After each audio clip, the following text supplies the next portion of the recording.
Hello, welcome. This is our first proper knitting video of the year and my second knit project, but hopefully my first finished knit project because the first one that I did this year, still haven't finished it. In today's video, I want to show you how I freehand my jumpers. This means I will be knitting a jumper without using a pattern, but there's some kind of guidelines and some tips and tricks that I can give you that are quite good to stick to in order to make the freehanding a little bit easier. I wouldn't say this is a tutorial. This is probably more of a guidance or a demonstration of how I do it. When I first started freehanding and sort of knitting in general, I always did so without any prep and I kind of just went straight into it. I think in terms of learning, that was really good for me, but I mostly ended up with projects that either didn't fit or I lost motivation, mainly because I just didn't have a clear vision and idea in mind. Instead, the first thing I really recommend is taking the time to really plan out your project and visualize the end piece that you are aiming for. I'm very happy to announce that this video is actually sponsored by Milanote, which couldn't have come at a better time because I love using Milanote to plan out my projects. Okay, I have my empty project board here and I'm straight up gonna start by adding a column so I can prep all the things that I might need for this project. I like that I can tick them off as I'm gathering them so I can keep track of what I'm still missing. Obviously we'll need some yarn, we'll need needles, also some darning / sewing needles, obviously some scissors and measuring tape, which is very important. Then you might also find it quite helpful to get some stitch markers and potentially a gauge ruler if you want to be extra precise. So this is ready to tick off once I'm ready to start the project. And then I'm going to add another column, and this is for the fun bit. I'm going to add all of my inspiration. I think I'll make this into a separate board, and I'm particularly interested with these freehand projects in inspiration for colors and different shapes. And then I can add like a cute little icon in there. I'll do that. So then when I pop into this board, it's all empty and I can add all my inspo in here from Pinterest, Instagram, screenshots that I took on my phone to sort of try and organize them into sections of what I like about them. So this is all of my inspo sort of categorized into two different sections, and then I like to add some text just to really break down exactly what I like about the different pictures. For this section, I especially like the loose fit around the bottom of the jumpers, but I don't necessarily like the turtlenecks. I just already have quite a lot of them. Then for this sort of side, I like the crew neck instead. I don't really have a lot of them, and I'd also really like to make a folded neckline. I also had this photo which actually inspired my yarn choice, so that's quite nice to just keep in there. And then you can use this drawing tool to just add a bit more fun around your board. I like to just highlight some of these things. And there we go, I have my color / shape sort of inspo board ready. So then going back into my general knit project plan, I'm going to add another column, and this is going to be for my gauge. What's going to be most helpful for this is to add a table in there. You can customize everything with colors as well, so I like to stick sort of within my planned color scheme. Then in this, you're going to add your body measurements, and in this column, you add your gauge measurements. Here will be the width of both of those and the length. And then just as a little disclaimer, your body width needs to be the widest part of your body, and for your gauge you're going to measure 10 stitches and 10 rows. Then especially when I'm working with my gauge, I like to just keep track of the yarn that I'm using, so I just add these product informations in there so I can just see like everything about the materials and the tension. You can also get really creative, so they have this color tool, so you can add a specific color in there, which I like to do just to give me some inspiration for sort of the color palette that I'm going for. You can change the color and just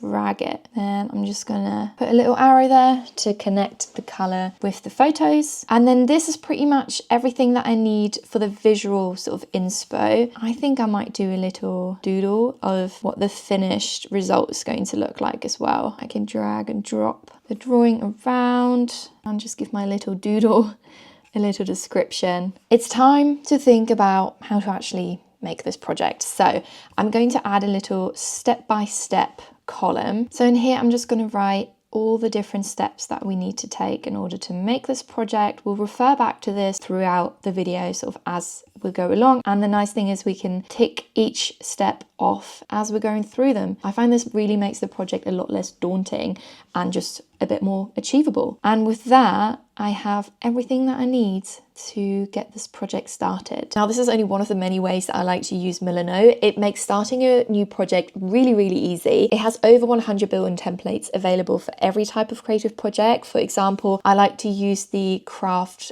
project mood board to visualize my project ideas that I have, which helps me later on actually bring them to life. But Milano is perfect for any creative professional, whether you're a filmmaker, interior designer, a writer, or just generally a content creator. It is really designed to just help organize your work. Finally, what I love the most about Milano is that it's literally free to sign up without a time limit to sign up to your Milano account. You can simply click the link in the description to sign up for your account and make a start on organizing your first creative project. I have my yarn ready here, so we can tick that off. My needles are ready here, I can tick that off, and everything else is in front of me. So the first step on my board is to knit a swatch. So I guess let's go and do that. Figuring out your needle size really takes some trial and error, and you may have to redo your gauge a few times to just perfect your tension. This is annoying, but the more care you take here, the less likely you are to have to frog your entire project. The gauge should be made in your main stitch. My jumper will mainly be knit in stockinette, so that's what I'm knitting my gauge in. I actually never really learned how to do this properly, so I'd advise you to, do your own research. I just kind of try and make sure I have 10 stitches by 10 rows, which I can clearly measure. My first swatch on the left here turned out to be slightly too tight, so I upped my needle size, and I was much happier with the second version, so that's what I went with.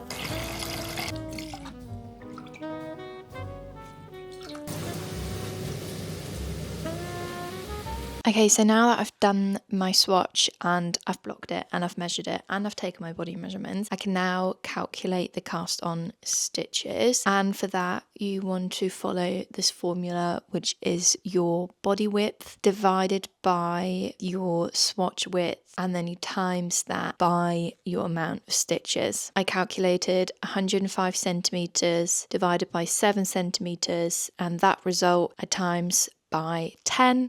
So I need to cast on 150 stitches for my project. You can also calculate the rows following that same formula, but switching out the width with the length and the stitches with the rows. I tend to not do that just because I like to try on my piece as I'm knitting it. So as I'm knitting, I'll just try it on, and I'll eventually see when I need to sort of stop for the arms and stuff. But obviously, if you want to be on the safer side, if you think you'll benefit from that, you can just calculate it as well. So because I said that I wanted a wider, looser fit at the bottom of the jumper, I'm going to cast on my sort of ribbing part with the Italian cast on, just because that is the stretchiest, so it will fall more straight. I'm going to reduce my needle size by 2. So currently I think I'm working with 5.5 mils. So I'm going to go down to either 4 or 3.5, and I'm going to do my ribbing in that just so it maintains the same size. And then I'm going to go to stockinette and basically just knit as far as the armholes. You're basically just knitting as long as you want the lower body of your project to be.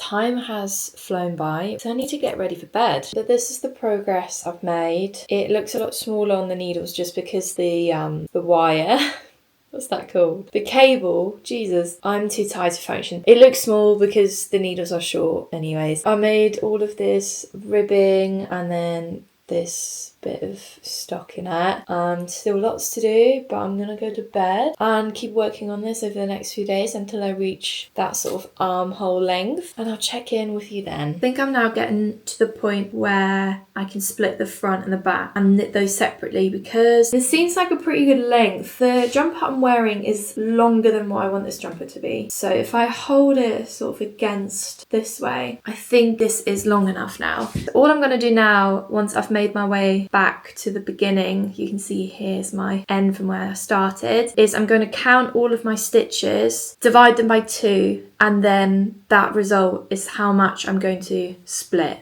Obviously, so I have an equal amount for the front and an equal amount for the back, and then I'm just going to go back and forth instead of knitting in the round. Once I'm sort of getting to a good length here, I'm going to chat to you about how to sort of calculate the neckline. Spoiler alert, I don't do a lot of calculating, but we'll get to that point when it's time. I'm actually going to go on a work trip tomorrow and I'm going to spend a lot of time on the train, so I'm hoping I'll be able to make a lot of progress once I'm sort of on that train journey. Hello, it is another day. I so happen to just get kind of ill since Sunday. It's now Tuesday. I felt it yesterday when I was at work, and then I just felt awful this morning. I think I slept until like 12 p.m, which is so out of character for me, but I think I was just so drained. That means I can't really do anything else other than watch TV and make some progress on my jumper, which is coming along really nicely. And I have already made the neckline for the back, just because I had so much time on the train yesterday. I got to that point already, but I'll show you how I do my necklines for the front of the piece. I try and keep my jumpers on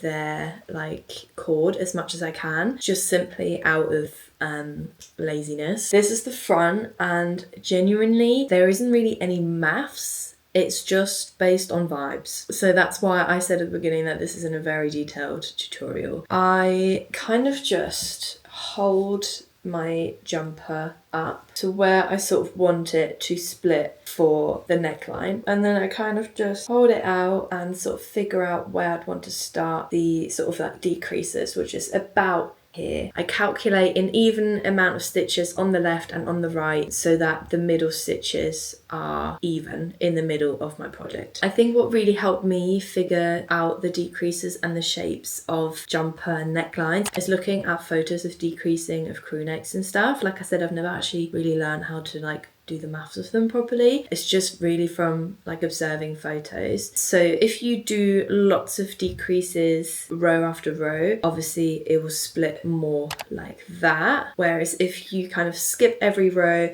do a decrease every other row, the decrease will be more like upwards and more drastic. Another thing to keep in mind as well is that however many stitches you end up with for each shoulder needs to match the front panel. So since I've already done my neckline at the back panel, I need to decrease my front panel in the correct way so that I cast off the equal amounts of stitches for my shoulder pieces. Otherwise everything starts getting a bit wonky. Also, another thing to keep in mind, you want your front neckline to be longer than your back neckline. So for the back, I knit more rows than I did for the front until I started to decrease, just because obviously at the back it's gonna sit a bit higher. Since I have everything on my cord at the same time, I'm gonna just work on one shoulder panel, cast off once that's done, and cast on the other shoulder panel, and I'm gonna keep the middle stitches on my cord. You can put the middle stitches on hold on another bit of yarn. That will make things a lot easier. I'm kind of just used to working this way, and you will also see later on why I keep these stitches on hold and why I don't cast them on. I'm gonna do one of my panels and I'll show you how I get on with that.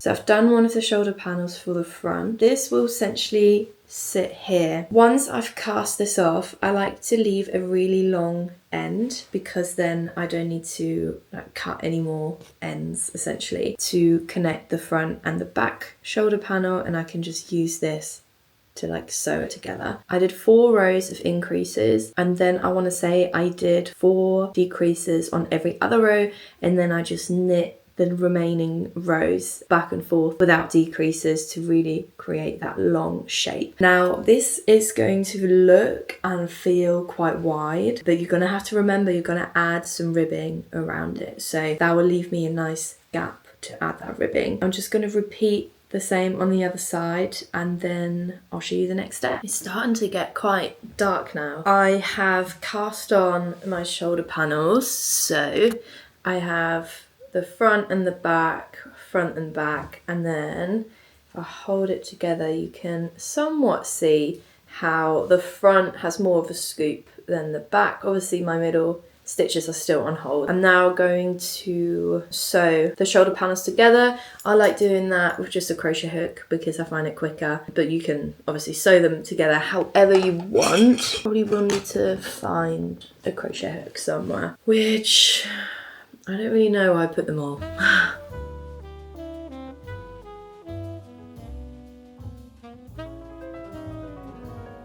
Okay, now that I have attached the shoulder seams, I'm going to change my needles back to the smaller size that I used for the initial ribbing because the neckline is also going to be in ribbing. And then this is how the neckline is looking. Now I've got these stitches on hold and I've got the bottom stitches on hold. However, the cord obviously should run here. This might seem like a more complicated way to do it, but for me, I just like to avoid casting off and picking up stitches as much as I can, just because I don't love weaving in ends. Pretty much that's just all what it comes down to. I'm going to reattach my yarn and knit the stitches that are on hold here. I'm just gonna continue knitting them in stockinette. And then once I've done that, I'm gonna continue all the way around picking up the stitches.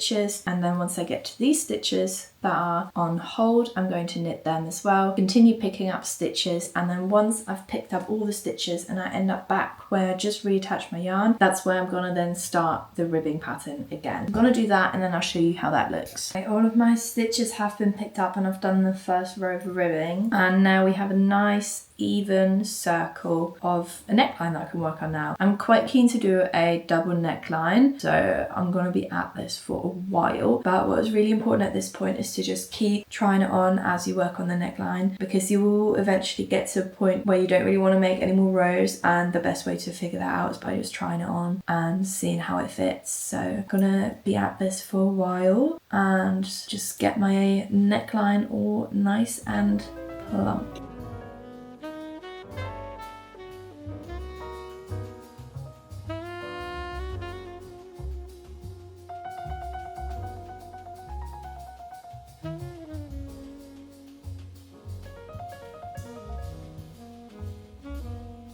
Well, okay, a little bit of a jump scare. I just washed my hair and it's currently drying, so just keeping it real. You know, I have finished the neckline and it's looking so good. I have to say, this probably has to be one of the best necklines I've ever freehanded. Now it's time to do the arms. There's a reason why I do the neckline before I do the arms, because I find that the length of the arms depends on how your neck is. So before I added the sort of neck ribbing, everything fell a lot more, but this kind of like pulls it in, which then impacts how long I make the arms. For the arms, I'm literally going to just cast on stitches around the edge. Now this is a little bit of a test and trial, because if you pick up every single stitch, the arm will be too bulky, but sometimes I find if you pick up every other stitch, the arm isn't bulky enough. Sometimes I go for mix, so I pick up 2 stitches, skip a stitch. It really kind of depends on your tension, it depends on your yarn. So unfortunately what I do is literally I cast on one method. I'm probably going to cast on every other stitch just because that will be less work, because the rows will be done quicker. If I feel like the tension of the stitches is too stretched out in comparison to this, I will undo everything and then I'll do the other like skip method that I just mentioned. So yeah, unfortunately a bit of a test and trial, but that is just the nature of freehanding because you don't always know how things are going to react. I actually only have 1 skein of yarn each left over. This is another problem that you're going to face with freehanding and that I haven't really quite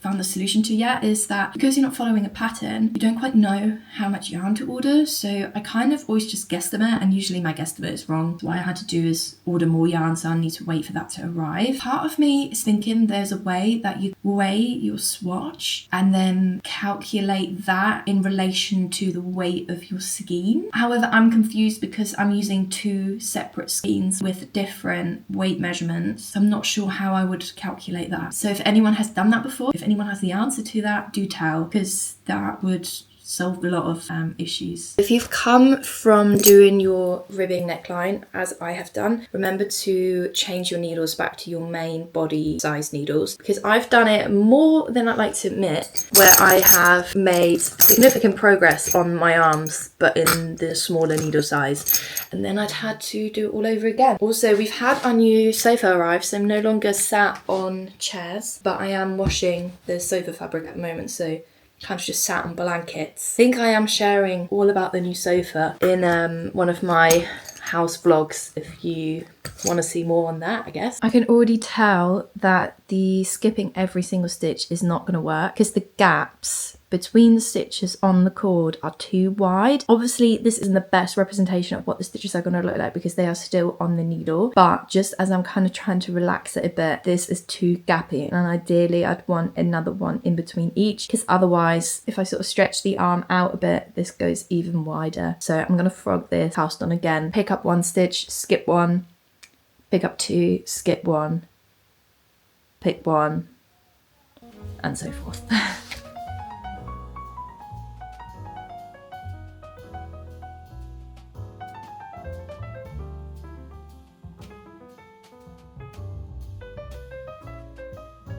So the sleeve is still fairly short, but what I always take into account is that it gets blocked. So especially the sleeve will drop because of the weight here. So this tends to really sort of like slouch down. And already when I do that, you can see it's getting longer. I will also be adding a ribbed hem here. I usually tend to make my hems quite tight, but I think I'm going for more of a slouchy, wider look. Again, not 100% sure how much I'm going to decrease. I'm gonna just test and trial and see what looks best. Right, I swear I try and film these clips in daylight, but I'm just constantly running out of time. I kind of get caught in working on the house and then I obviously still have to go to work as well. So evening times is, this is one of the finished arms, and you can see here I left it a little bit looser. I ended up picking up every other stitch, so I would knit together two, knit one, knit together two, knit one, and continue on like that, and it gave me sort of a nice cinch without being like super cinched, you know. I'm gonna do the exact same thing on the other arm, and then we're pretty much ready to block.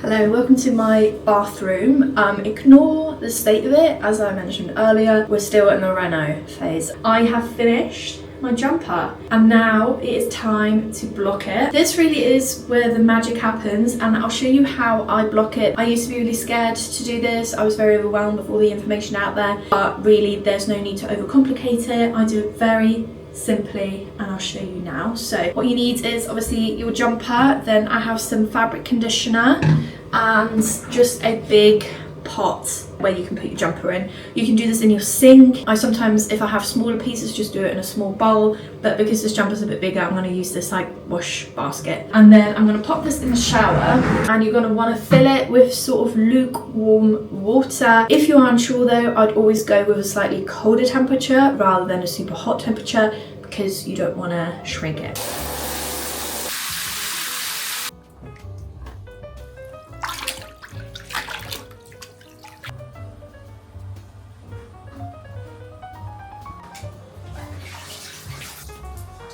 Once I've rinsed the jumper as good as I can, I pop it in the washing machine and I put it on the spin and drain cycle. I do lower the spin to the lowest. Well, I might do 800 actually. And this would just really speed up the drying process. I'm going to lay it on a towel. I'm also doing this in here because I'm already drying some washing and the dehumidifier is there. So I'm gonna just speed everything up a little bit. Wanna make it into the shape that you want it to dry in. You can also use some kind of pins to secure it, and the towel should kind of hold the pins in place. I'm not that precise, so I'm just gonna let it lay flat there until it's fully dried. Let's see how this turned out and how it's gonna fit. Now it's all blocked. This does fit really nice. The arms, like I said, have dropped, which is lovely. It's just about the right crop. It could have maybe been a little bit longer, but it's still really cute. Now the neckline has really stretched out. As I said, the arms sort of like drop down. The neckline I think is maybe a little bit too wide for what I want. I mean, like this, it would allow me to wear a shirt underneath, but I think I would like the neckline to be a bit longer. So what I'm gonna do is I'm gonna unpick it where I sort of folded it over, and I'm just going to pick up the needles again and knit a bit more, reattach it, and then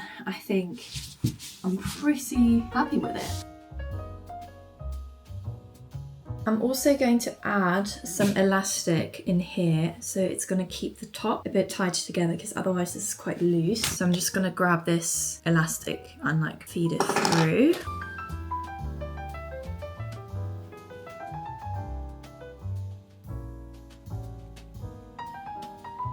I feel like you can see it a lot better here. But now the neckline is a lot thicker. I'm not gonna block it. I'm just gonna let it like sink down the next time that I wash it. But yeah, this is a lot thicker. It's a lot tighter now. And the elastic just makes sure that this doesn't like stretch out too much. I really hope this video was somewhat interesting, insightful, helpful even. This definitely wasn't a tutorial, but if anything, I just hope it kind of takes away the fear of just casting something on your needles without a pattern and just kind of going for it. As with the neckline, if something goes wrong, you can always fix it. Yes, it takes a bit more time, but the more you do it, the easier it gets. I've freehanded so many things now that I can just like whip up this jumper super quickly. Don't really have to use my brain, which is nice. And you can say you made it all by yourself, which is really cool. With that, I'm literally just gonna end the video. Thank you so much for watching, as always, and hopefully I'll see you for my next video next week. Goodbye.